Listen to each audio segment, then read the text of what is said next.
From HYPEBEAST and Hype Radio, I am Jeff Staple, and this is The Business of Hype, a show about creative entrepreneurs, brand builders, innovators, and the realities behind the dreams they've built.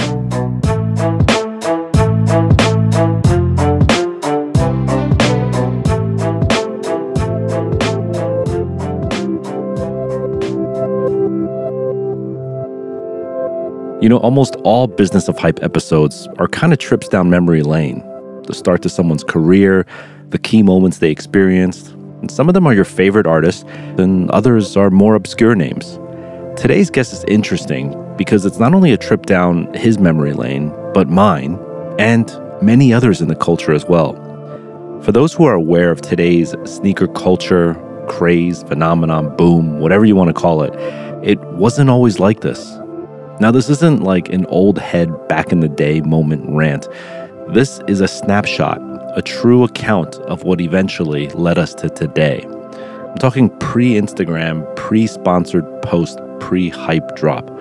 So a cornerstone of the sneaker culture will always be Sneaker Freaker magazine, a dedicated publication based out of Australia covering everything that has to do with sneakers and the global industry as a whole. Today, we have the pleasure of hearing from its founder and editor-in-chief, Simon Wood, much better known as Woody.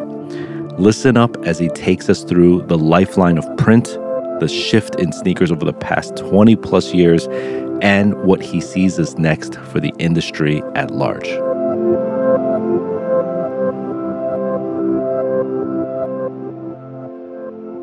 I'm sitting in, right now, Melbourne, Australia, pretty much I think the furthest place you could possibly be from New York City. I'm sitting in the offices of Sneaker Freaker, the headquarters right now. So tell me who I have in the room with me. Oh, welcome, Jeff. Well, you've got Woody in the office early on a Saturday morning. Yeah, we don't sleep, man. It's all good. So Woody from Sneaker Freaker, tell me, what's your title? What do you call yourself? I think I've reluctantly accepted editor-in-chief because I don't know. I feel like calling myself the president or the CEO or something is kind of corny. It's an Americanism, but editor-in-chief sounds kind of, official. Sounds official, yeah. It sounds like someone might have given you that title, even though you could just give yourself whatever title. I think it's when you run out of actually having a proper job. I mean, I think anyone who runs a smallish business ends up doing 15 different things. So sometimes it's really not clear what you're responsible for anyway, except for just making sure shit happens. Janitor. Yeah. Well, sometimes you are, Yeah. Still. But are you the founder? Yeah. Okay. Sole founder? Or yeah. Did you found it with other people? Yeah. I mean, I know you want to get back into the history, but I literally started on a Monday, and by the end of the week, I think I'd done half the magazine, and which shows when you see it. I mean, it's pretty thin. But I honestly had never had any idea I'd still be sitting here 17 years later talking to you about it. Word. All right. So let's table set first. Like, where and what is Sneaker Freaker today? Well, I guess there's three parts to our business. The most fun part is probably the agency side. So creating content is really what we do. And I think if you look at all the things that we do, telling the story of the industry itself is what we do best. So, we often know more about the history of the brands and the shoes than most of the people working for those brands. But that's our specialty. And kind of a lot of it is stuff that I've collected over the years, catalogs, just information or whatever, but also just being able to connect lots of people. So, we just did a book for New Balance about the 997. So I knew the 4 guys that we need to speak to in the world who are obsessed with that shoe, who know way more than I do. That are non-New Balance guys, right? Well, no, they don't work for the brand, right? But they are just the collectors. And they put me in touch with their 4 guys. Yeah. And pretty soon, you start to build up an amazing story, which we put into a book. And, without them, without access to their knowledge and their talent pool, the book wouldn't have been what it is. Right. Okay, so what are the other divisions of Sneaker Freaker? Well, I guess there's a pretty loose digital side to the business as well, which covers social media, of course. Okay. Just the content we put on the website and pretty much anything we do online. And then we're still doing the magazine. Okay. Sneaker books is a big part of what we do, and it's amazing. One seems to finish and the next one starts. So they're sort of I guess they're on the agency side, but they're sort of on the print side as well. And it's funny that, everyone tells me print's dead, and yet we're the kind of epitome of, the fact that that's not true. So yeah, I mean, in your opinion, is print dead? It's not Yeah, I think of it more of it's a distribution problem. Printing books is actually surprisingly cheap. And when you find out how much people are getting paid to put up 10 Instagram posts, I could print 10 books. Yeah. You know, depending on the audience and who it is. Right. So the printing part's easy. Getting that product where it needs to be and into the hands of the right people is expensive. There's actually way more money spent on freight. Right. I mean, it's crazy. So it's a delivery issue. Yeah. I mean, if you look at music, it's why print CDs when you can just download it? I mean, it's the same thing. But we went through a period where we did digital version of the magazine. I actually thought it was pretty cool. I like the fact of being able to update it all the time, adding bits of video, whatever. But nobody wanted it. Interesting. You know, I haven't seen any business model that I haven't even heard, and no marketing people ever asked me about it. You're talking about like those things where like you sort of digitally flip pages, like you swipe a page, like that type of stuff. You can go up, down, left, right. Yeah. I mean, you know, the navigation of it started to get pretty crazy. But how is that different than a blog? I think it's got an end point and a start point. You know, Correct. It's got a sense of like this is the content released on this time. I mean, you can always go back and update it. Look, the company we were dealing with went out of business. All our files were taken off the Apple server or wherever they were stored, and then pretty soon we're out. Oh, the whole company that was distributing the magazine digitally went out of business. Just another short-lived experiment. But, you know, like all these tech people say, you know, you need to fail. You need to fail before you really know what's going on. I was like, I don't need to fail. I'd rather do it right from the start. But I like the product. But I think we had 50,000 free downloads in the first couple of months. This is great. And then as soon as we tried to charge $3, you know, people didn't want to pay. So it's hard to retrain people after you've given them something for free. But so really agency, digital, and print. Or magazine kind of is the three chapters to the company. The print side is the books and publications that you make. Are they always branded content from a client, or sometimes you just make it for yourself? Well, mostly it's branded content, and we're given a specific brief. So it could be about. I mean, we're just writing the complete history of Saucony at the moment. But we've just finished 2 books for New Balance on the 574 and the 997, and then we've already got 2 or 3 others. You know, in the planning stages right now. So those are great. I like a tight brief. You know, to write an entire book on the 574, you know, I could write an Air Max book in my sleep, and it'd be 5,000 pages long. You know, I love it. That shit is easy. But to write an entire book about the 574, the most sold New Balance product of all time, never had an ad. You try and find a vintage pair. Good luck. Go on eBay and just type in vintage 574. You'll be there for 2 days just trying to go back to the start of the, you know, thread. But that you can't tell what's old. I mean, it's just, it's a phantom product, right? It's the most influential shoe. And you talk to all the collectors, nobody wants to be associated with it because it's, you know, it's like the bottom of their tree. Everyone wants to be about the 990 or the, you know, any of those 9 series. But the 574, New Balance wouldn't be the company they are today without that shoe. And I think, to give credit to the company as well, they redesigned the shoe. They just made it a little bit smoother, and people started to take it a bit more seriously. But you like assignments like that, like where you can really sink your teeth into it. Yeah, like I don't want to go back and tell the same story 5 times. I've done that. I mean, we do that for work. But to get into the 574, it's funny what makes you feel satisfied at the end of doing something. And to tell the story of a shoe that had never been told was really satisfying. Well, not to change subjects, but talk about the Toshin release that you just did as well, because that was amazing. Yeah, that's it's good to have a little bit of perspective because we finished out almost exactly 12 months ago, that book. That actually started as a 10-year anniversary project for the magazine. It's like, we've got all this amazing content. Let's put it into a book, right? No-brainer. But that was kind of just at the end of the GFC, you know, the implosion. All of a sudden, publishing companies... GFC, by the way, is Global Financial Crisis. Yeah. Did you guys not call it We that? don't have the acronym for it, I don't think. Okay. It didn't hit us in Australia, really. Like, we were immune to that. All the subprime mortgages and all that stuff didn't happen here. Anyway, you know, we're talking to all these publishers, and all of a sudden they started to get real nervous. I mean, it felt like... I think people have forgotten pretty quickly that it felt like Armageddon, at least in the financial services. It just wasn't a good time. It wasn't a good time in books as well. And I think... You know, that was really the rise of sort of the crazy digital sense of, you know, the new world order sort of taking shape. Anyway, we had some really just bad deals, and I thought, I'll just keep working on it. And it took 5 years. As a anniversary sort of concept. Yeah. So it finally came out around the 15-year anniversary. In actual fact, by the time we'd actually really hit the street, it was probably closer to 16. But I mean, I wanted to do a book.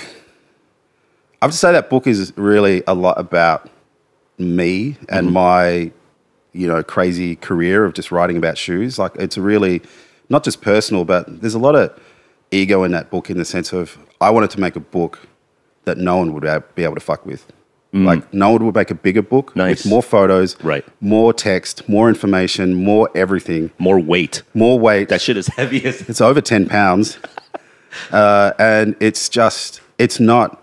whenever someone ever restores a car, this is the only thing I could really explain to people. No expense spared. You know what that means? I never looked at the clock.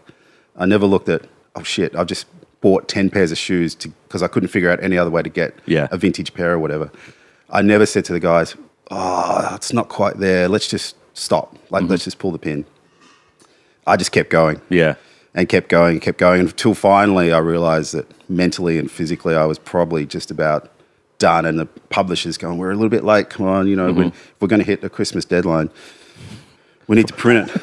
But in actual fact... We have to make your 20th anniversary, so... There's we got to nearly 700 pages, and I think there's another 400 that was sort of 9/10 finished. That you decided to, like, okay, these aren't making it in. I did. I mean, I actually did have to stop. I mean, because someone has to tell you. Yeah. And you go, oh, that'd be good to put in. I just, 700 pages is enough, right? So there is a second volume coming. Awesome. And yeah, I've got to get back on the horse and climb Everest again. But for that project, there was no quote unquote client, right? Like, you didn't have to answer to somebody, did you? Like a company? No. I mean, that's a pure Sneaker Freaker book. So I would say 200 pages is all new, and 500. I mean, just rewriting. I spent a month rewriting everything. I think there's 150 something thousand words in the book. So even when we were finished, we still spent another 3 weeks proofreading it again. And also, I had to get some help just fact-checking stuff again, because I was like, if this is in print and we're going to call it the Ultimate Sneaker Book, right? Yeah. I can't have the wrong release date of a shoe or whatever it is. So just imagine in 150,000 words how many things could go wrong. Yeah. And I have to say... Do you still find shit?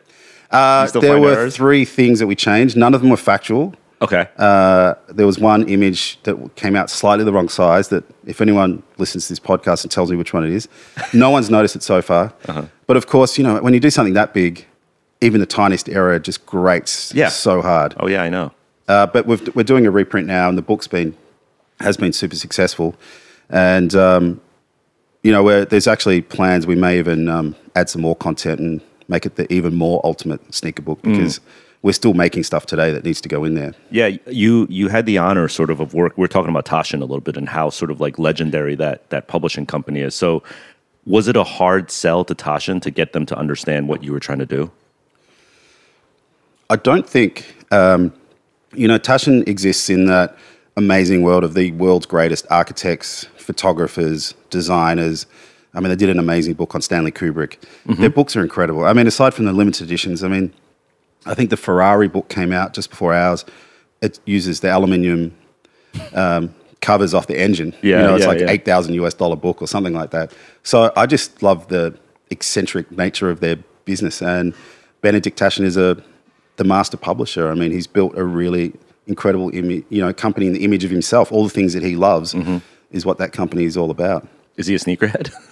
I've never met him. His daughter's really involved in the company as well. So they are a true...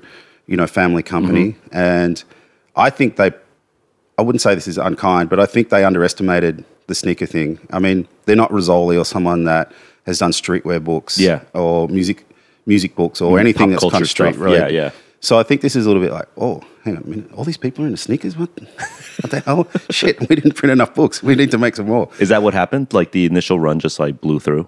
Yeah, the initial run was gone in the first month. So they projected, this is how many we think will sell of this book. And then I haven't actually seen the sales sheet yet, but I've heard rumors from the sales guys that it's been very, very successful. And I think it's probably too cheap. How much is it? I think it's $50 Yeah. for a 700-page book. I know.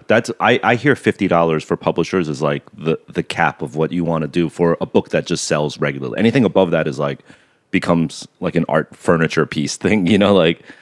Yeah, I think it's an amazing price, especially for, It is. you know, what I'm hoping is that it also gets into the hands of, I mean, we had to really build the distribution through sneaker stores in Europe and in America. Yeah.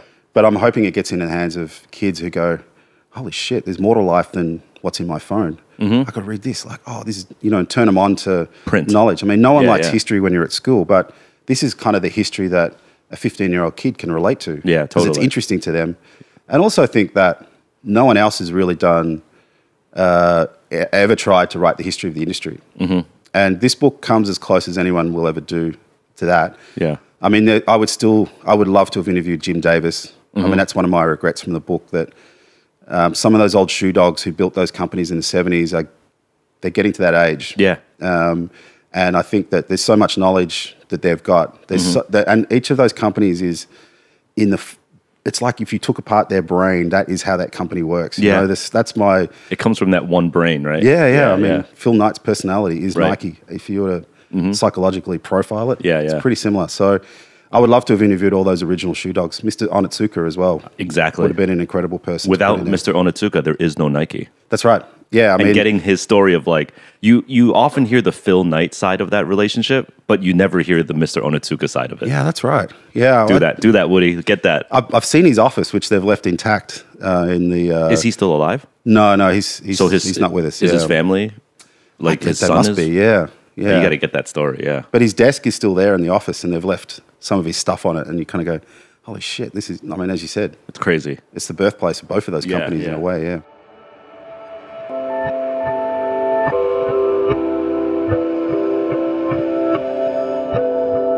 You know, very few, and maybe nobody, has done it like Sneaker Freaker did it, especially for as long as they have. They've adapted to the changes and still remain 100% focused on all facets of the sneaker industry. The knowledge Woody and his team have on all these brands is freaking wild. I mean, you heard it yourself. All of it couldn't even fit into a 700-page, 10-pound book. And walking around here in the headquarters in Melbourne, it's like a living sneaker museum. I've said it before and I'll say it again. I think print is far from dead.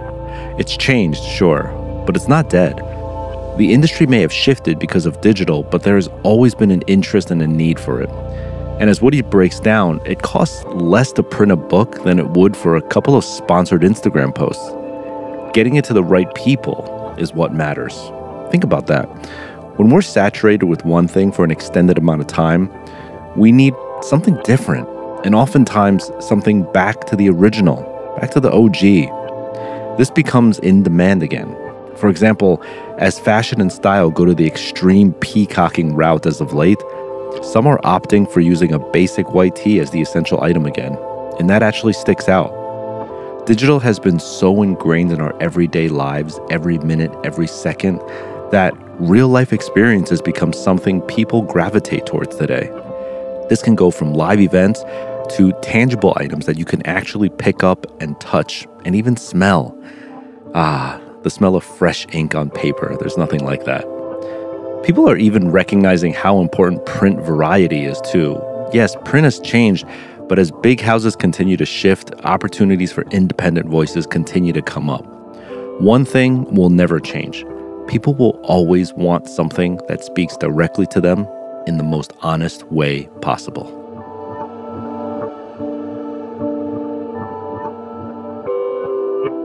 In terms of the company now, how many employees do you have? I think it's 18. Okay. I mean, it's not like I can't walk around and kind of count them. But no, we just put on, we now have someone in, that sounds crazy, I don't know. We're writing like 4 job descriptions yesterday. Oh, so you're hiring up? Yeah. Okay. Yeah. We just put on someone in the UK. Morgan Weeks is now working in the UK for us. Pascal's working in Germany, and we've got writers in the US. And what we're trying to do is get the right person. Doesn't matter where they are in the world. We just want to grow and have the right people. So nice. We've always wanted to, we need that sneaker knowledge and the professional expertise as well. Right. So trying to find those in Melbourne can get you so far. But I think there's 15 of us here in the office and then 3 or 4 dotted around the world. How many, do you still print the magazine in multiple languages? No. Okay. No, we did though for a while. Yeah. We had offices in. I thought it was so cool. Like every country I traveled to, I'd see Sneaker Freaker in that native language. I thought it was cool too. And I think look, I'm pretty sure that's the only Australian magazine to ever be, syndicated into a foreign language. Yeah. Not that surprising, I suppose, but just another one of the weird factoids about Sneaker Freaker. And the fact that it's done out of Melbourne, I still don't know how many people are actually aware of that. It's always been written on the cover. Yeah. But even marketing people, sometimes I've been in meetings and say, yeah, that's the Sneaker Freaker's from Australia. And he goes, what? No, that can't be true. The whole time, 15 years, they're thinking we're in New York or something. I mean, the New York Times emailed me once and said, can we come down and interview you? And it's like, dude, you can get on the plane for 30 hours or something to get here. So that's hilarious. It is odd, yeah. So do you, speaking on the advertising branded content side, are you dealing mostly with the Australian market, or are you dealing with like the global brands and the global markets? I mean, we deal with everybody. Okay. So yeah, I mean, different levels. You go wherever you can see the angle and whoever wants to take us on. Yeah, because I know what often happens if you have a regional business or regional publication. Let's say a New Balance comes to you, and they want you to do a project or a book or whatever it is. They're thinking like, oh, we want you to do something in your region, and what that also means is that the slice of the marketing budget for that region is what you get to play with. Is that something that you have to face, or you get to deal with like a sort of a higher level purse string?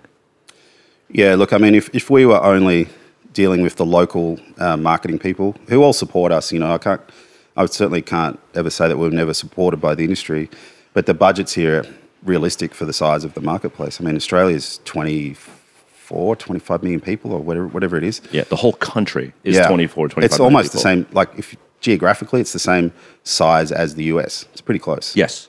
But population, it's like the same size as New York. Yeah. Spread across the size of America. Yeah, and within that, you've got 2 main cities and then sort of, 3 or 4 smaller ones. So wait, if you like do a road trip across Australia, like, will you see humans? You'll see more kangaroos. You will definitely see a lot more kangaroos. I think there's 60 million kangaroos and 25 million people, so we could all have 3 as a pet each or something. We eat them as well, which shocks a lot of people. They're pretty tasty. I'm dying just because it's such a stereotype. But it's true. I know. I've told people I used to ride a kangaroo to school, and they're like, mind's blown. God. Crocodiles, snakes, you should start spiders, a kangaroo publication. Even the jellyfish can fuck you up here. Like it's it's the little things that'll get you in the end. Yeah. So I mean, going back to the marketing budget, right? If you were only trying to kill it in Australia, you'd get the Australian marketing budget, which is like... Yeah, look, we wouldn't be writing books about the 997 or the 574. So, yeah, I mean, I figure we hover somewhere between Asia, Europe, and North America. Nice. And I think what's great is that we're just the best at what we do. Mm-hmm. So if someone goes, hey, we need to do a book about some obscure sneaker. Yeah. Call Sneaker Freaker. Yeah. Yeah. I mean, there's no one else, right? So, and I think that's the challenge. We sort of monopolized that aspect of what the industry and what we do. But the challenge there on us is to make sure that we over deliver on every project. I don't want to be complacent or feel like we half-assed it. Everything has to be really good. I think it's also important that you didn't say, I want to be the best in Australia. Like, no offense to Australia, but like if you thought about it on that mindset, you wouldn't be where you are today.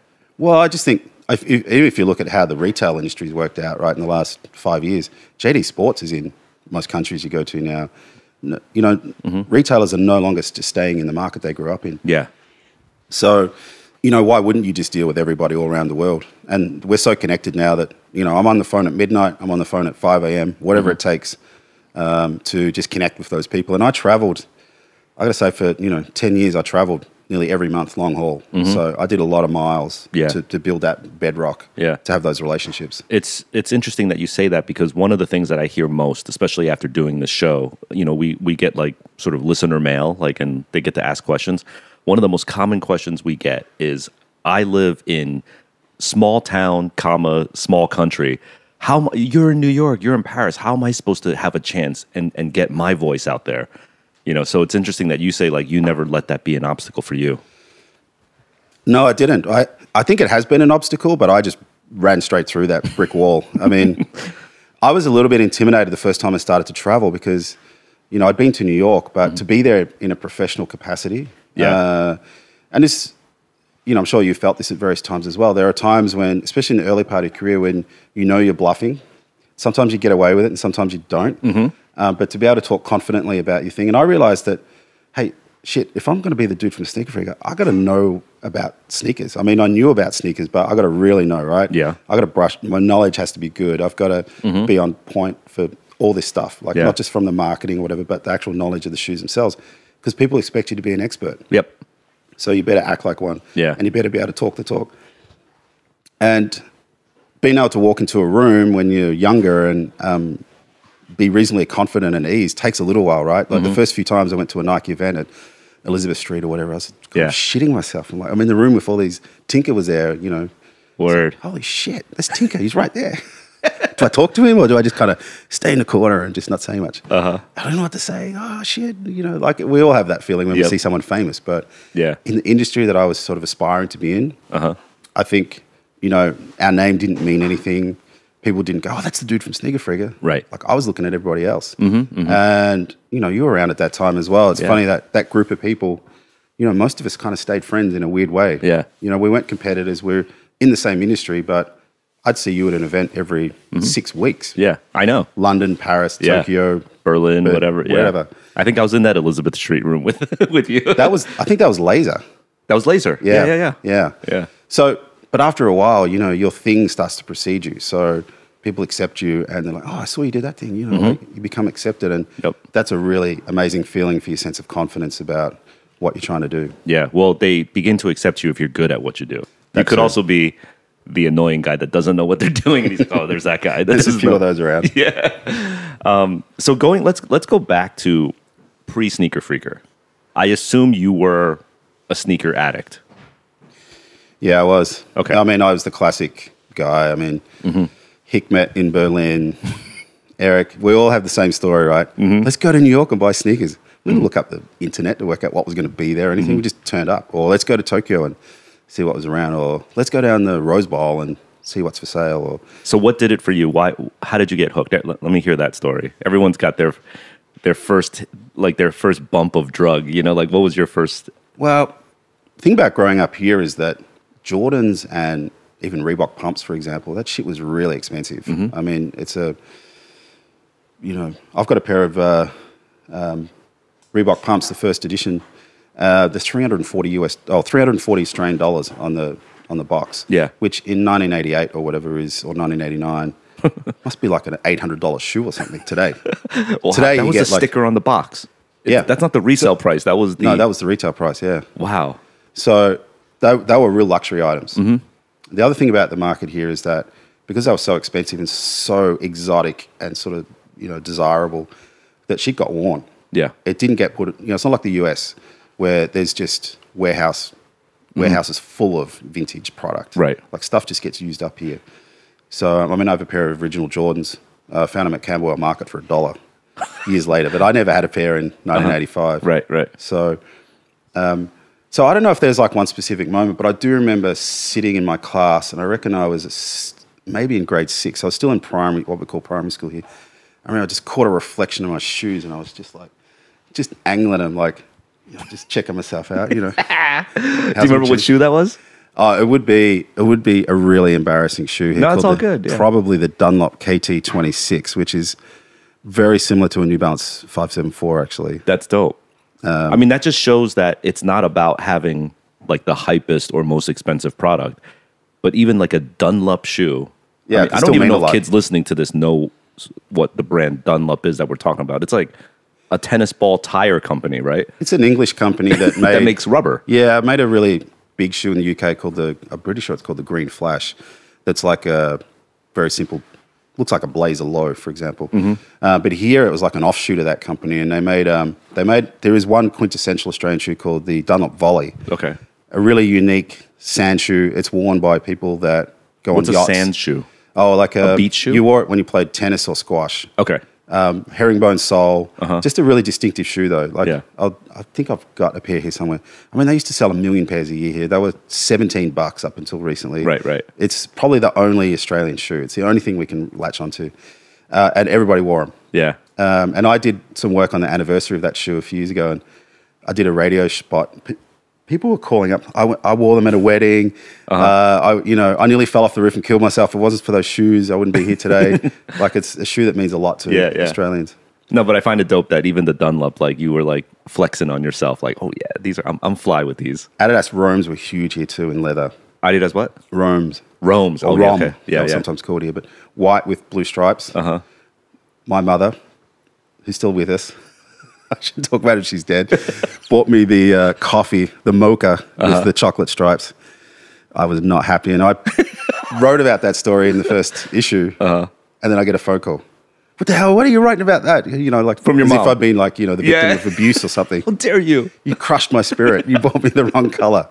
You don't understand how important that shit is when you're 13. Right. And that's another weird thing that is kind of gone out of the scene. But if you go back and look at those first couple of issues, everybody talked about their mother. Yeah. Every sneakerhead had a story about their mother. Yeah, interesting. I don't know why that was. You don't hear that anymore. No. My mother did this. She bought me that shoe. The hell? I didn't want that shoe. Right. Okay, so you're a sneakerhead. What were you doing as a job? Were you in journalism? Were you in writing? I studied at RMIT in Melbourne, did media studies. What's that? The Royal Melbourne Institute of Technology. You just spit that off like the whole world's supposed to know that. Yeah, it's kind of like the MIT. Only. Okay. Is it really? Well, it sounds similar. Is it the MIT of Melbourne? No, I wouldn't say that. No, it is a university, but it's full of engineers. It was like a working man's university. Gotcha. But aeronautical engineers, mechanical engineers, and then a couple of really amazing like arts courses in the middle of it. Then what were you studying? Media studies. Media studies. Okay. Yeah, I did radio for years. Okay. Cool. Yeah. And then, so what was your job coming out of that? Well, the most important thing that happened to me at university is my friend Bert Brailsford showed me the Apple computer for the first time. And he was using QuarkXPress. And I remember him moving shit around on this old black and white screen. And desktop I was just publishing. like, yeah, desktop publishing. You're dating yourself right now. How old are you? My mind was blown. 18. No, how old are you now? How old am I now? 48. Oh, 48. Okay, cool. Yeah. So you're discovering QuarkXPress desktop publishing. I'm probably one of the first 3 people in Australia to see it. He was number 1 or close to it. Yeah. So, but I started to see the potential of the machine. You can make stuff with it. Yeah. Commodore 64s or whatever. You couldn't make things with them really. I mean, you could play very basic games or you could print out like weird shit. Yeah. But to be able to make stuff with it. So I just flipped. Yeah. I did the student newspaper and that was it. I went to London, got into advertising, and nobody was using an Apple computer in those days. So they were still cutting stuff and taping it down like mechanical. Yeah, they had I think it was called an M1 machine. I never saw what it looked like, but my generation, I was one of the first to replace those guys who were true tradesmen. Yeah. Who were making the type, cutting up stuff with with scalpels and sticking things together, and that's how things were done. So I'm in that same generation. I learned QuarkXPress, and basically was like, guys that were having those jobs were like cutting up the type and taping it down on a light box. You will not find a more loyal QuarkXPress person than me. I held on till the bitter end. Yeah. Until I started employing people, and I'm like, I am not using QuarkXPress. Sorry, but InDesign's better. And I'm like, for those who don't know now, of course, InDesign, if you know what Adobe InDesign is, that is the current sort of, modern day version of QuarkXPress. It owns the market. I don't know. I'm not even sure there's anything else is there. There is still a QuarkXPress in existence. Does it exist? Yes. You know why I know? Because recently I wanted to do like a QuarkXPress merch line. And I was like, no one can own this trademark. It's got to be dead. I'm going to do it. I looked it up, and it's still an existing company. Like, still trying. I don't know what they're trying to do, but they're still doing stuff. Yeah, they didn't evolve. I mean, layers and all different stuff. I mean, they just hit the wall, and that was it. And they would never communicate with Adobe. So like Photoshop and Illustrator were powerful, but like it was always a bitch to like import stuff. You know? Yeah. Anyway, we're nerding out on deep. Destiny. Yeah, we're getting deep. Okay, so you fell in love with desktop publishing. You started making like sort of local mags and stuff like that. Like you said your yearbook or something like that. Your school newspaper. I did this student newspaper for a year. Yeah. Okay. And then when was the first time you sort of thought like, I'm going to make a publication about my passion for sneakers? Well, it was in about October 2002. I mean, I really put about a week's thought into it. By that time, So you thought of it, and within a week, it was made? Pretty close to it, yeah. I mean, I might be, honestly, it's a long time ago. Who can remember exactly? But I somehow met Hans DC, who still works for me, and he introduced me to someone else, because you have to remember then, there was no, like, unless you physically knew someone, you didn't share this knowledge or this passion that you had with anybody. No. In fact, it was a little bit embarrassing. It was a little bit embarrassing, yes. I remember someone coming around and just sort of seeing a glimpse in my thing and all these shoe boxes. Totally. They took the piss out of me. Like, you know, that was not cool. I know. And we're talking about being a sneakerhead right now. Like, having more than like 30, 50 pairs of shoes, it was a little bit embarrassing because you had a problem. I think it's also tied up in a sense of masculinity as well, because it was, I wouldn't say it was seen as an effeminate thing to do, but to be into fashion and into, you know, that was for other, not regular dudes. Yeah. You know, that was something that other more exotic people did in far-flung places. Right. But to just be a dude in the burbs who was into shoes was just weird. Yeah. Well, there was also the Imelda Marcos syndrome. I still get called that. Exactly, yeah. So like this woman who has thousands of shoes and, oh, you have lots of shoes like the queen? Yeah. Yeah, I mean, she'd spent millions of dollars stolen from the Filipino people and on their shoes or whatever.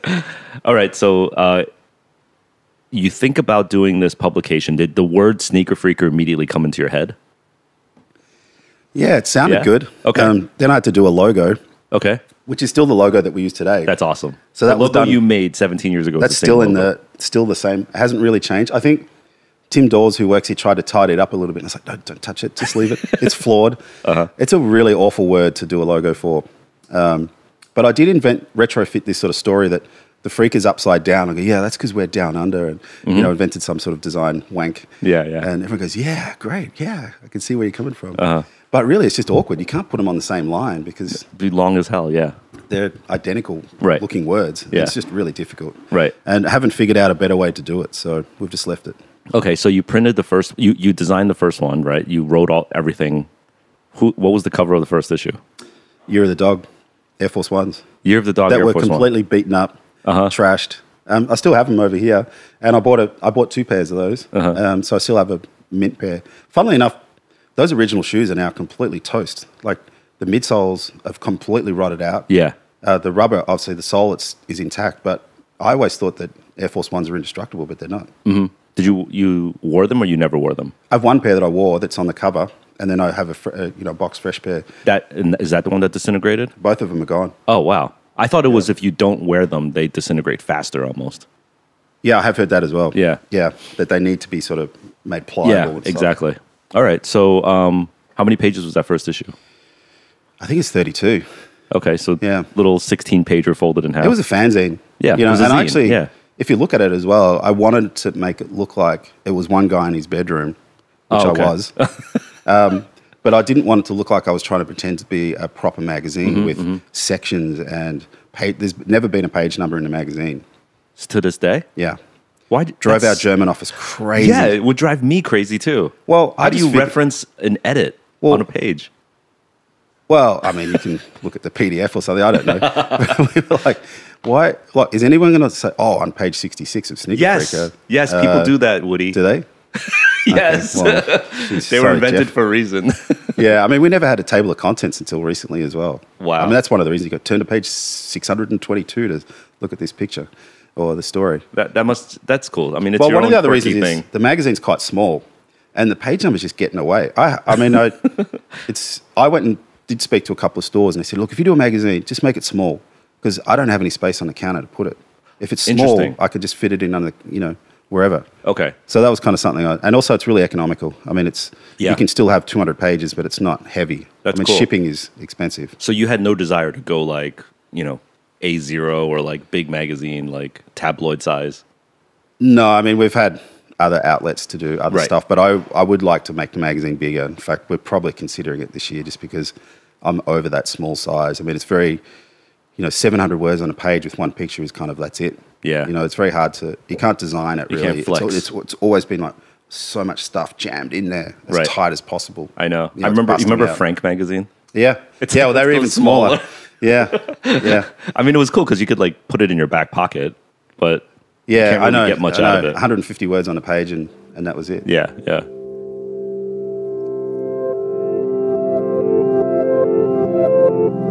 It is so interesting to hear Woody break down the thinking behind Sneaker Freaker, from the content to the design. Essentially, a fanzine all the way to a 17-year-long magazine and now a book with Taschen.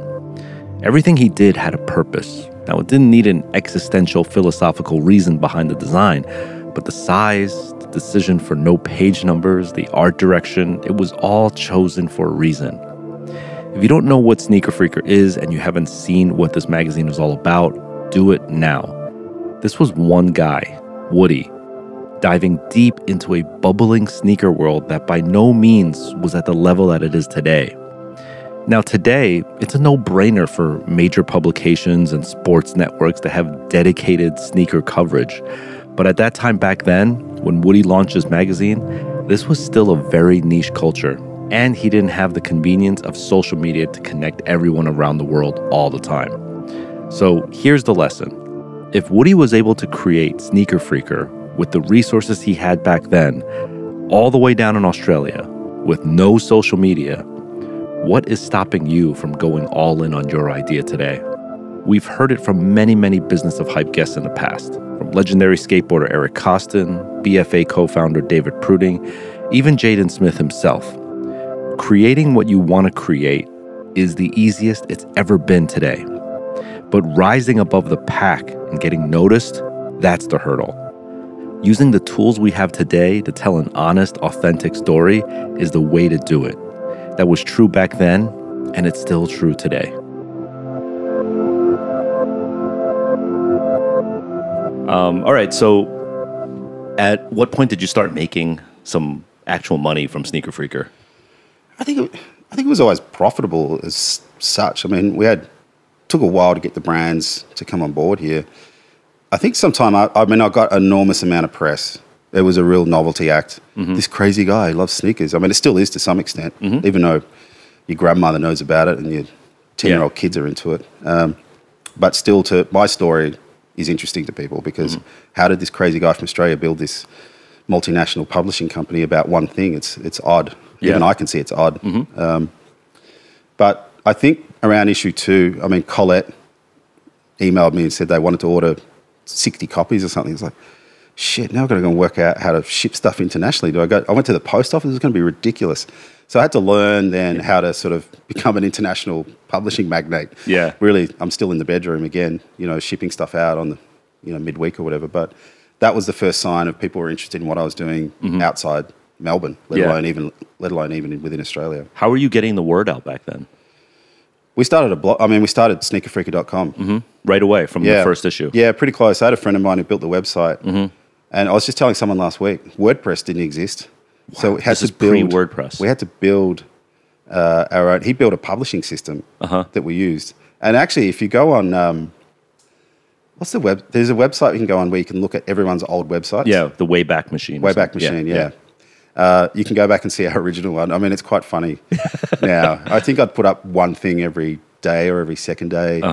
Photos were, just terrible because the cameras were. I mean, 1.2 megapixel camera. Yeah, I mean, your phone kills it. Yeah. Today, but I remember I bought a Canon. Was it a Cool Shot or something? This thing that had a swivel in the middle. Okay. And you could kind of rotate it. It looked cool. Yeah. I've still got it here somewhere, but I think it was only $4,000 or something, and it probably took a 3 meg shot or something. But the photos weren't great. It had no depth of field. I mean, the shoes just looked flat and horrible. But so I think that, if you look at technology with the magazine, when the 5D came out, I think that camera is underappreciated for the change in photography. Yeah. And I mean also with the iPhone or whatever as well. But that 5D gave people like me who could teach themselves, the basics, a chance to be professional photographers. Right. For the first time. Word. Definitely. Because a friend of mine bought he bought a Hasselblad back for his, it was a $100,000 investment. Right. No, I'm not going there. But to have a $3,000 to $5,000 camera that was still professional quality, I think, and still the best camera. We have 3 of them here. Yeah, it's a workhorse, and people make films on a 5D. It's crazy.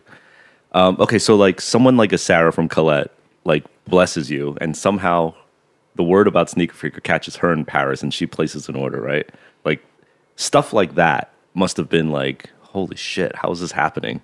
I just wanted to get free shoes. You missed that part as well. Okay. That's my great urban myth. You know, not that it's an urban myth, but I mean, that's really what I wanted. I wanted to be somebody that... The plug. You wanted like the Yeah, hookups. I mean, it's what the influencers want today, right? It's kind of the same thing. So the best way to do that then was to have a magazine. We'll send you shoes so you can put them in the magazine. And then keep the shoes. And then I keep them, That was the kind of... Are you sample size? Trick. No, I'm an 11. Oh, okay. Will they send you your size? I couldn't think how many shoes I would have if I was a 9. Oh my God. How about, do you remember the first time that like a brand sort of blessed you? Well, probably that first trip to the US. By who? Who would have been Nike, yeah. So Nike was the first brand that sort of like... Oh, absolutely, yeah. I mean, there's a reason they're the biggest and the best. I mean, they're onto stuff, and they sort of brought me into that family, I suppose, and exposed me to the global, what was happening globally. Because if you think 2002, what were you doing? 2002? You'd been to... When did you go to Japan to talk to Hiroshi for the magazine? 99. 99, so that's even 3 years before. So Eric and Peter had started sneakers and stuff around that time. SNS, Undefeated's not far off that. A-Life, I think, was going on the Lower East Side. I remember going to meet Tony just after the blackout, and all the local kids busted in and stole all his shoes. Yeah. The original A-Life, the two-story one. And,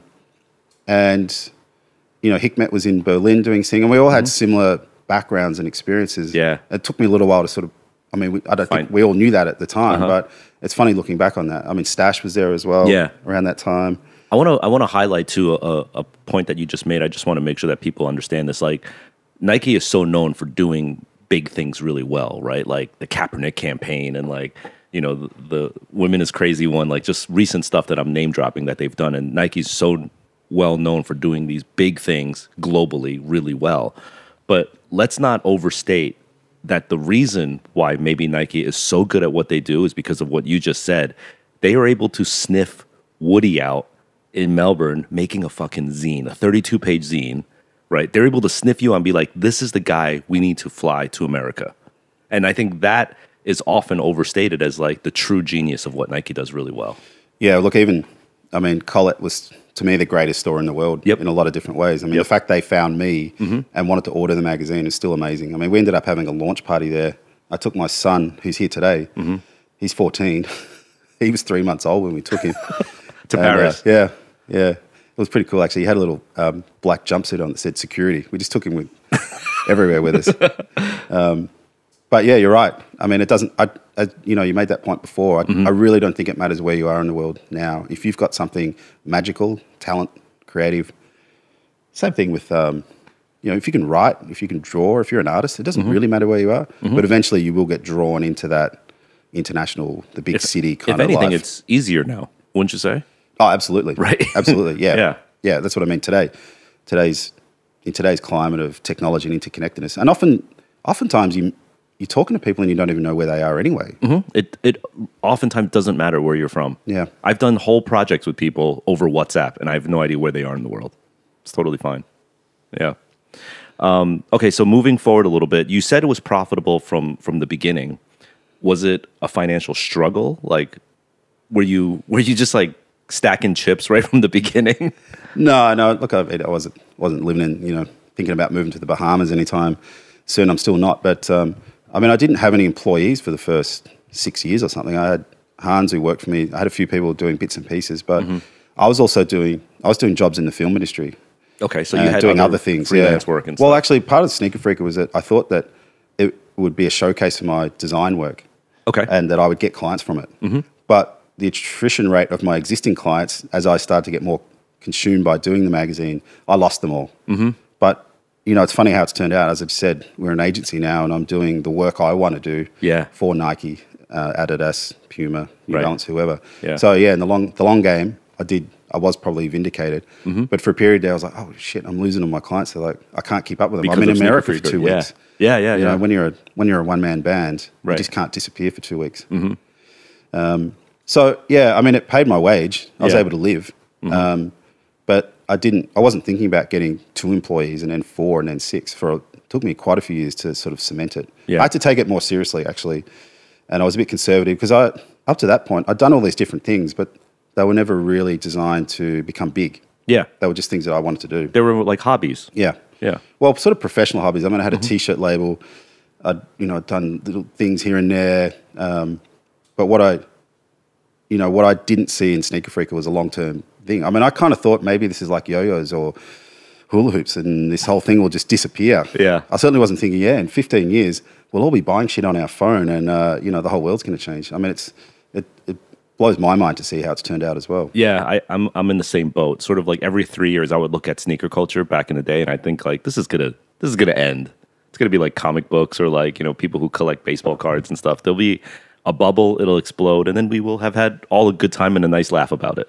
Yeah, I mean, but it just keeps going. You've got doesn't 13-year-old kids dropping 10 G's at a sneaker con or whatever on shoes, and I think that reselling part of it, in conjunction with this idea of the hustle. Yeah. In modern life, and you see that everywhere. Kids are attracted to this idea of making money out of it. Yeah. I'm not saying I endorse it or it happens. It is what it is, right? Yeah, exactly. And I think the sort of celebrity pop cultureness that is latched onto sneakers now, like now it's like someone who only cared about Britney Spears or Ariana Grande, is like now like, oh wow, I want to be in the sneakers too, for just because like they happen to be in it, Yeah, that stuff was corny for a while, wasn't it? When everybody sort of jumped on it, were pretending they'd been into it, and then you find out like that shit is well, it's probably more shocking when it started. Now it's just like another pile-on. But right, there were quite a few things where I don't know. I guess that's the zeitgeist thing, right? It starts off small, it gets kind of bigger, and then it just explodes at some point. Yeah, and you get all sorts of randoms all trying to come in and chip in. But I mean, I'm sort of resistant to that notion of sneaker culture as well, because it's not a culture to me. But there hasn't been a better term for it, but that explains the encapsulating sense of a bubble around. At the core of it is like the Chuck Taylor, that one shoe, right? That started everything, but it's those layers that go deep now. Yeah, and there's so many different ways to interact with it. If you don't want to call it a culture, what do you call it? Yeah, that's what I mean. I haven't really. I mean, I'm another word. You don't think it's a culture, though. Well, that's what I mean. I was resistant to that term, but I've sort of come to accept it. And I think also there's been times when I thought, man, this is a really materialistic bullshit thing, right? This whole thing, spending, money and all that sort of stuff. Corporate led, that's not necessarily who I am. But I mean, I want to get paid. I want to grow my business. I want to do more stuff. I mean, I'm part of it as well. So I mean, you could kind of say I'm contributing to the cause of it all. But there's been times when we've done it. I remember an event a long, long time ago. It was a raffle situation. It was one of our collabs. It was at the Provider store. And this young kid, it was really striking at the time. This kid was maybe 13. He'd come with his dad, dragged his dad in there. His dad was so uncomfortable. I mean, he was glued to the wall down the back. He just didn't. Yeah. And this kid, I was praying this kid's name would get pulled out of the hat, and it did. I might have even manufactured it somehow. I can't remember exactly. Maybe, yeah. But then there's this great photo of the two of them, and he looks so happy. And his dad is there, and I think his hand is just on his son's shoulder. And I thought, isn't that great? Like they shared a memory at an event that we created. Yeah. And it kind of rebalanced Yeah. that sense of, money and obsession with hustling sort of thing with, oh, this is a real thing. Like he created a memory with his son, and maybe, who knows, maybe they had something to talk about in the future or it led it to something else. But yeah, I mean, I still remember that obviously. Yeah. As a point, a real moment. I have friends that sort of aren't into the sneaker culture thing at all. And they often bring up like, you're just doing this consumerism thing and like you're just making people spend more money on stuff. And you could look at anything in that way, but really I've been involved in this culture long enough where I've seen, like, I know this sounds so cliche and corny, but like I've seen sneakers change people's lives, like for the better. Like they totally changed the whole, whether it's like they left their corporate desk job or maybe like, have you heard the story of Mayer trying to get a pair of pigeons while in jail?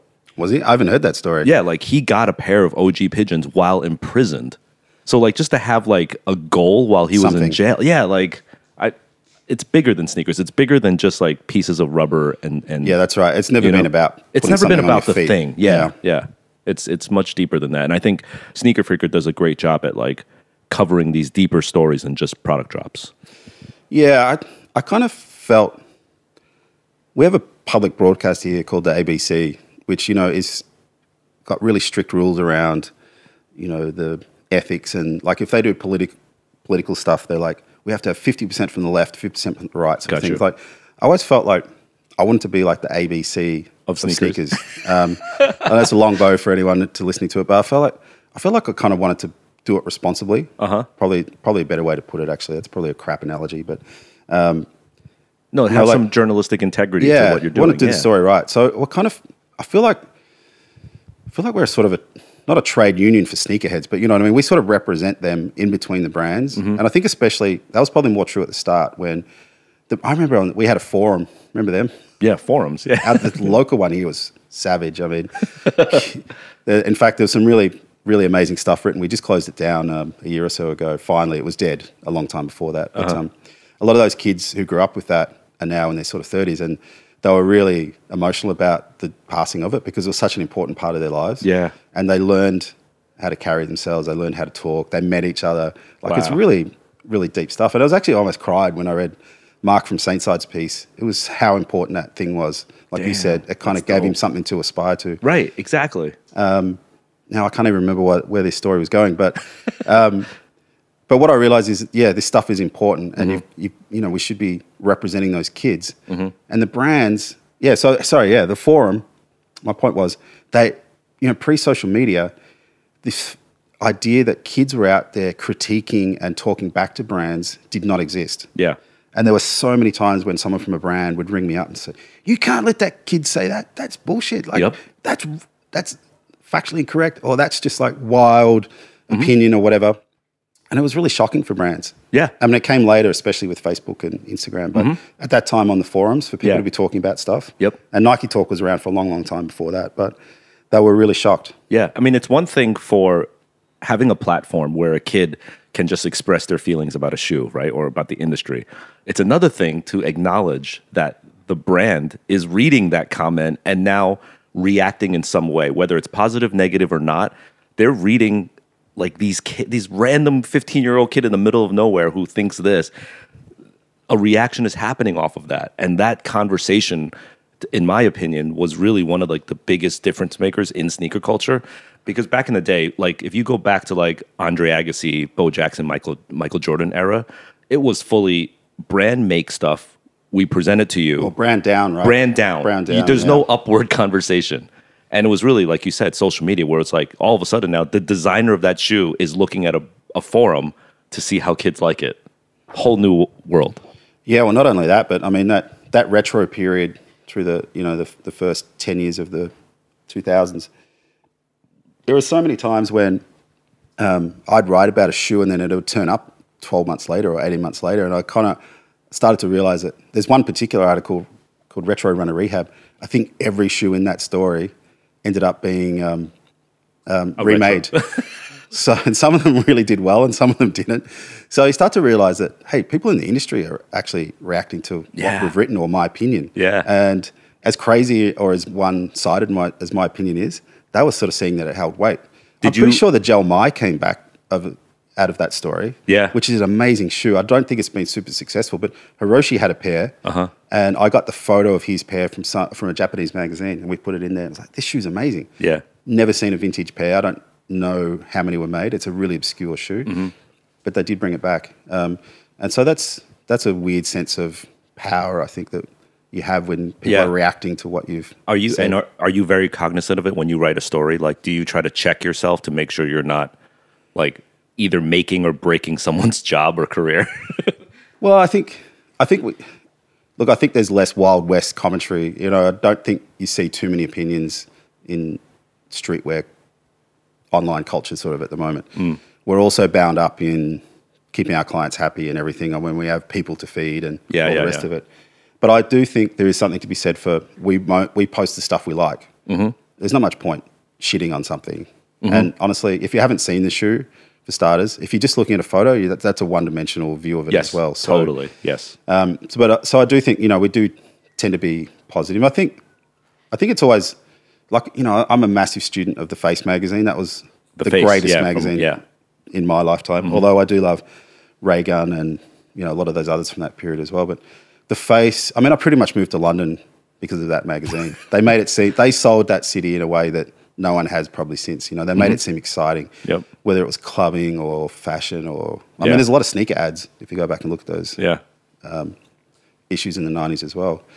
But I think it's a magazine's right to sort of be overly effusive about things to build something up. Like in a music thing, they can turn 3 bands into a movement. Yep. You know, by just taking their idea one step sort of further. So there's a lot of power in that. I think you know that there's the opposite power too, though. You could dismantle as well.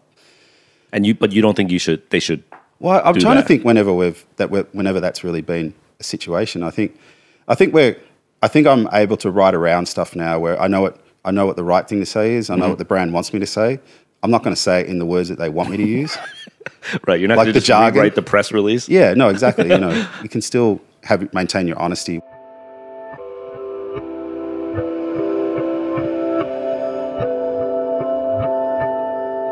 When Sneaker Freaker was growing, it was a different time, not only in sneakers, but in overall brand and consumer interaction.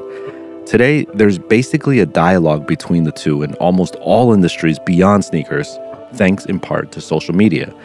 Enough online conversation can happen now, and something can be pulled off the shelves. Or on the opposite end, something totally new can be created. The consumers have influence on how the brands move, just like how the brands have always influenced and persuaded the consumers. As Woody mentioned, back in the day, it was purely a top-down system, with consumers only having online forums to discuss what a brand's been up to. That's why it's so major when someone like Nike would take notice. Who knew they were listening the entire time?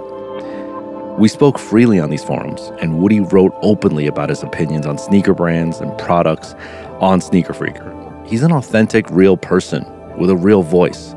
Substitute sneakers with almost any other topic, fashion, sports, tech, economics, and you will find the same exact effect. People who speak from an authentic place will find an audience, and they will be heard.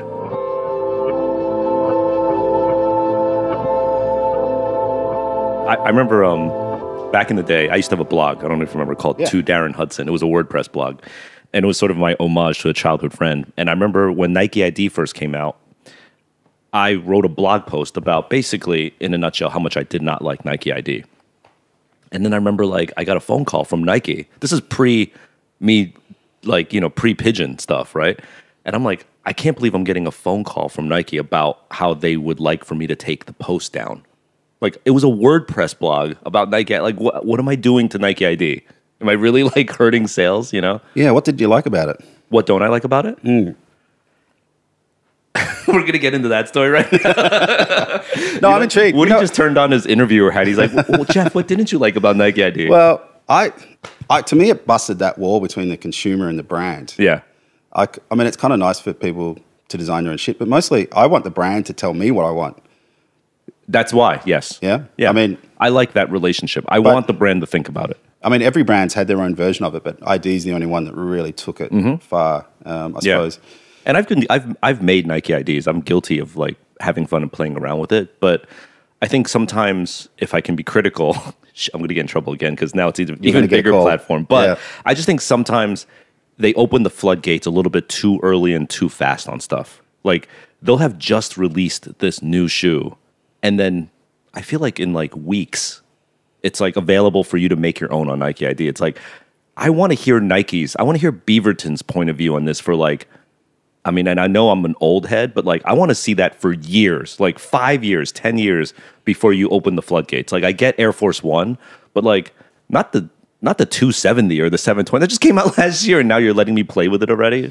Yeah, I think it also meant that instead of feeling like you knew every version of that shoe, all of a sudden there's a million variations. Yes, and so is that a fake or exactly where did that color come from? Yeah, you go out to a club and you're like, whoa, you just made that last week on Nike ID. Got you. Yeah, I'd rather that you went and got that somewhere that was hard to get, or that meant something. Especially in those early days when before you could just buy everything online, you had to physically go and do something. Yeah, exactly. And if there was a color variant, it was a really special thing or reason behind it. Like you're wearing the linens right now. These are grails to a lot of people. Imagine this exact shade was available on ID, and it might very well be. I don't know if it is, and you saw some 15-year-old like rocking a fresh minty pair. But it had the ID on the insole, you'd be like, you'd be so pissed. Yeah, I think as well, kids who love shoes and collect them and might have 100 pairs or whatever, they're really into it. They're checking the information every day or whatever. But still to be able to do their own version of it or something, it's a massive challenge, right? And most of it's garbage. Yeah. Well, I found also with our own collaborations, doing something recently. Shit, I got 20 years of sneaker knowledge. Yeah. How do I find a little gap where no one's been before, either with the story, the materials, or mostly the colorway, right? Yeah. I do something I think is really good, and then I see one of the guys in the office go, "Oh, that's the same as Ronnie's Volcano. You can't do that." And I go, "Fuck." I know. Damn it. Why does it look so good? Oh, because it's been done before. Ugh, it's the worst. But also, we've always had certain color combinations. I mean, I hate the color purple, but we use it all the time. I still haven't psychoanalyzed myself to work out what is going on there. Why you keep using it. Deep down, you actually love it. What is going on with purple? I don't wear anything purple, but shoes, I'm drawn to it. Yeah, yeah. So take us now to modern day, sort of your assessment of where sneaker culture is going now. Are you fully sold on the fact that there will not be a burst of a bubble happening? Or is this ending anytime soon? Or now you're like convinced this will go on in perpetuity? Yeah, I mean, it's been interesting the last few years, hasn't it? Because we've seen a total flip of the power ratio between Nike and Adidas in particular. So, 2 years ago, Adi was flying, and then all of a sudden they've just been ground to a halt recently. So Nike's reasserted. I'm going to get a call, aren't I? You're going to get a call, Woody.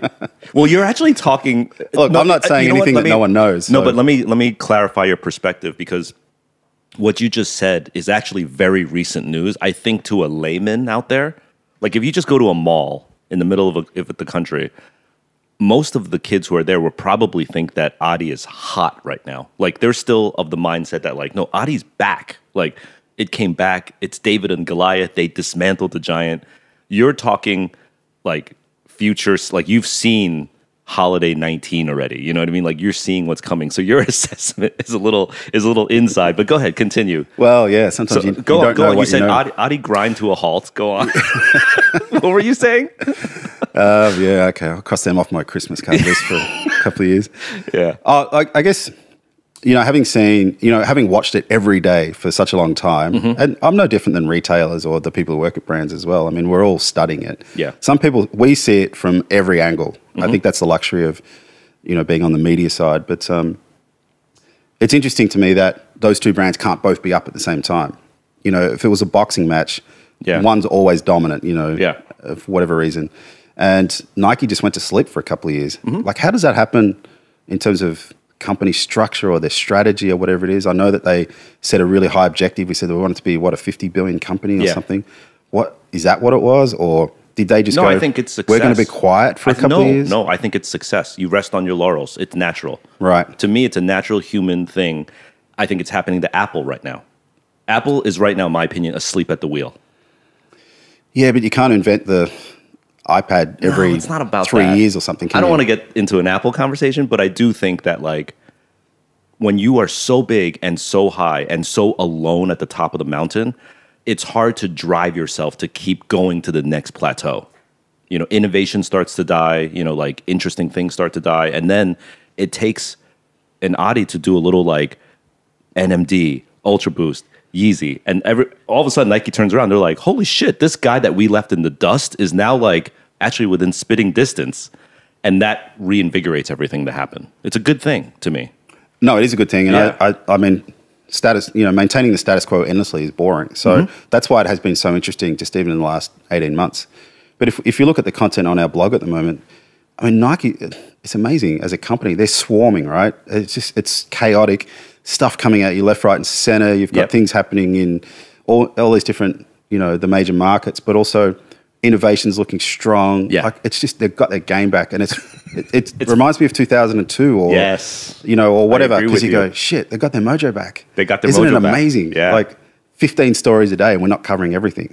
Even their advertising is back.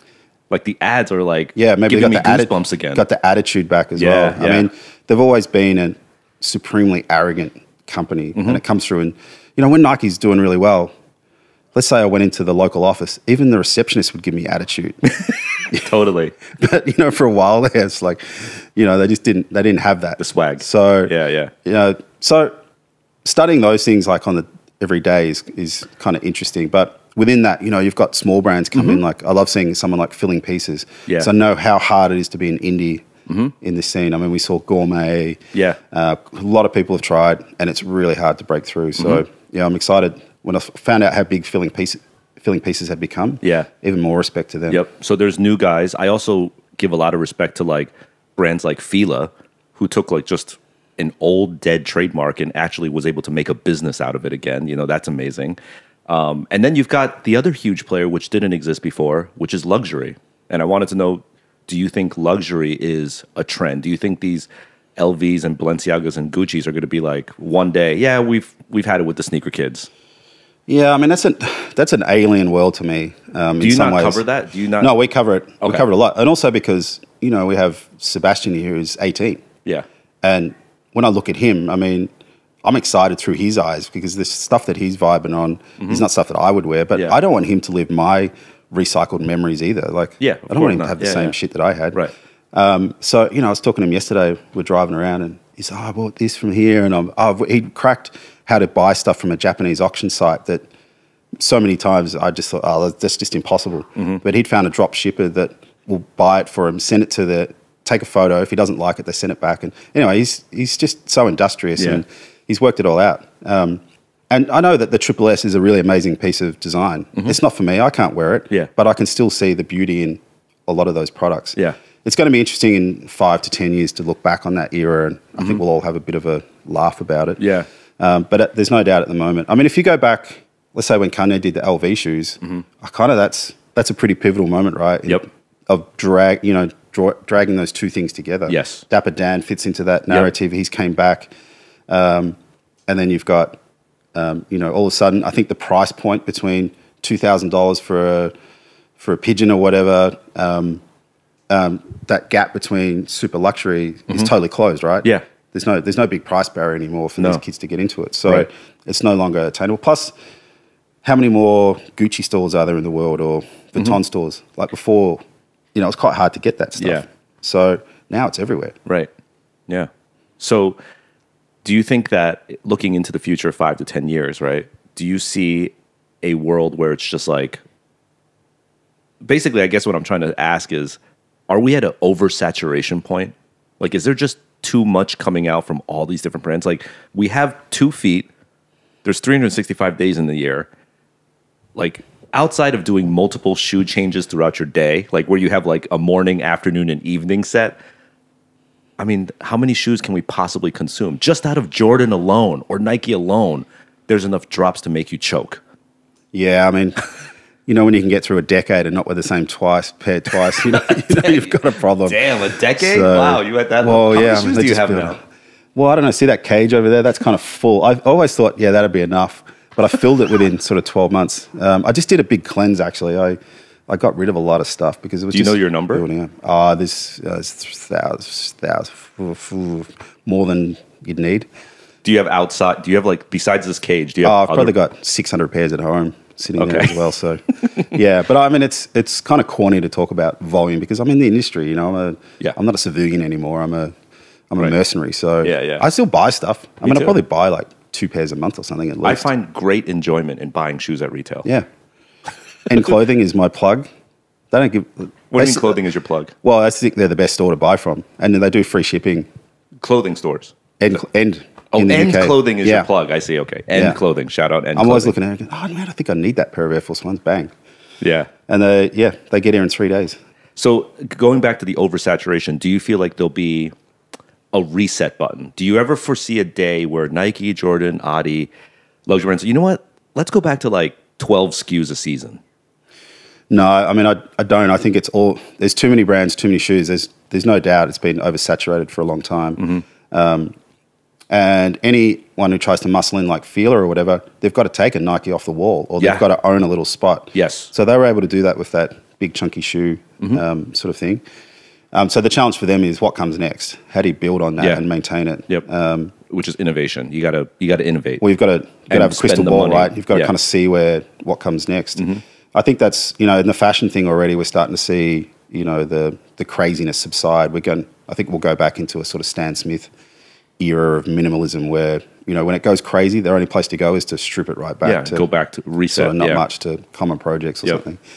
So there's no doubt that crash is coming soon. But also, you know, it's hard to even see trends in the market anymore. I mean, what shoe can't you buy? It used to be, hey, high tops are going to be big this year.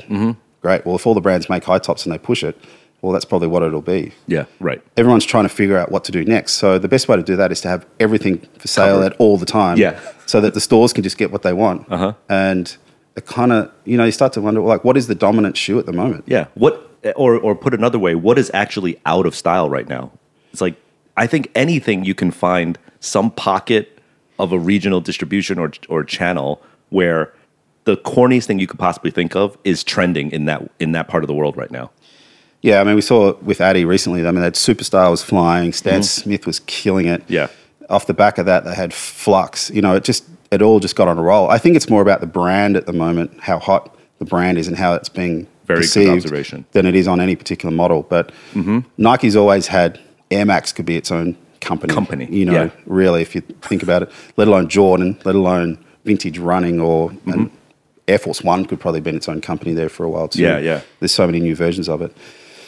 I mean, it's really hard for those smaller companies now, I think. Yeah. I think the retailers are less into risk, carrying weird styles or something that don't have that cosign from a rapper or whatever. I think that's the mark of this young generation is they're very influenced by what they see other people wearing. Whereas I think we were fortunate to grow up in an era when we developed our own sense of style. Like I love all those ACG hiking shoes. They've never been on trend really. I mean, little pockets of it. But no, but you're right. Yeah. Today, unless Kanye's wearing it or whoever, how do those kids kind of see value in that? Yeah. I mean, they don't see the beauty of abstract design or something. They're just looking for some little totem of cool that they can kind of attach themselves to. Yep. It's not a criticism of it. I mean, I think that's just the reality of it.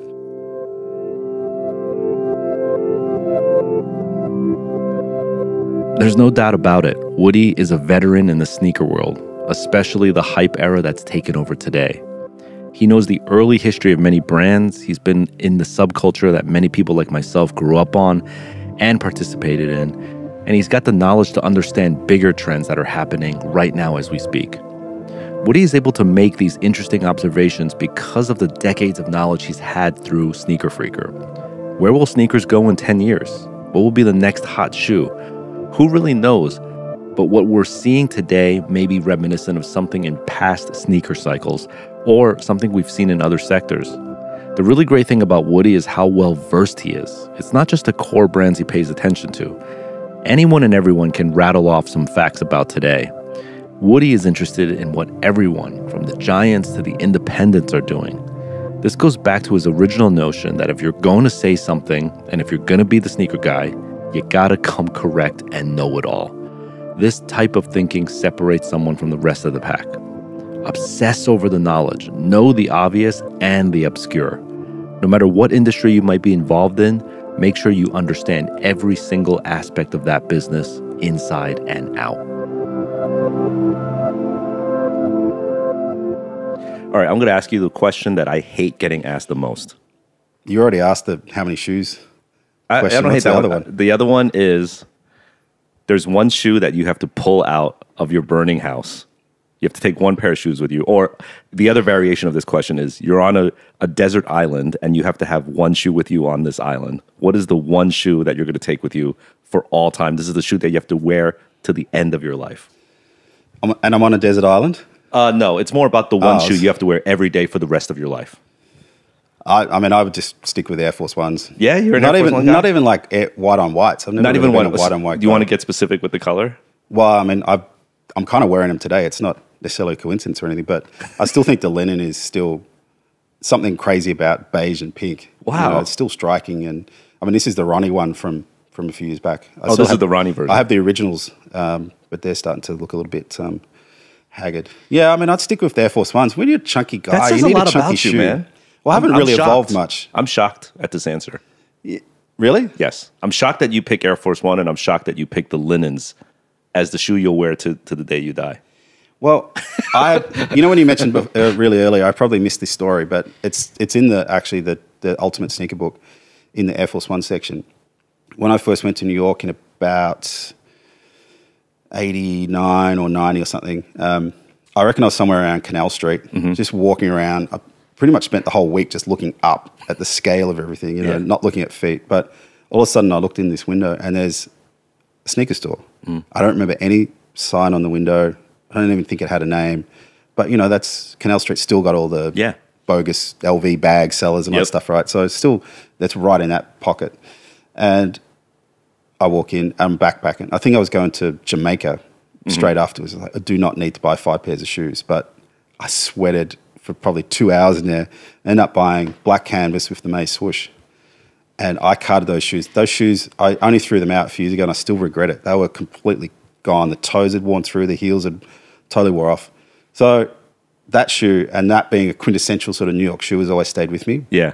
And the memory of Canal Street and all that stuff. Yeah, right? Just being in there and not the mystery of it, not knowing where I was or why I was looking. A little bit of danger, in those things. But I'd also lived in London and, worked in the middle of Soho. So, I mean, I think Fraser Cook, but Passenger, right? Or one of those. There was a couple of stores that were buying and selling bits and pieces from New York and Tokyo.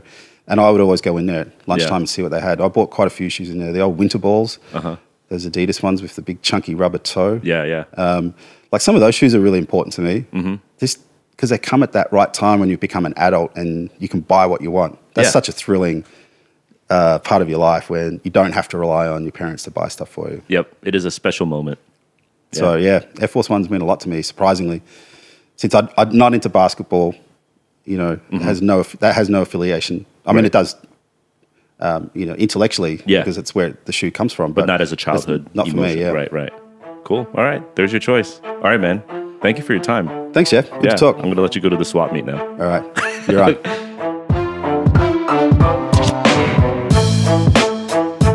All right. Thank you for listening to this episode with the sneakerhead OG, Simon Woody Wood of Sneaker Freaker.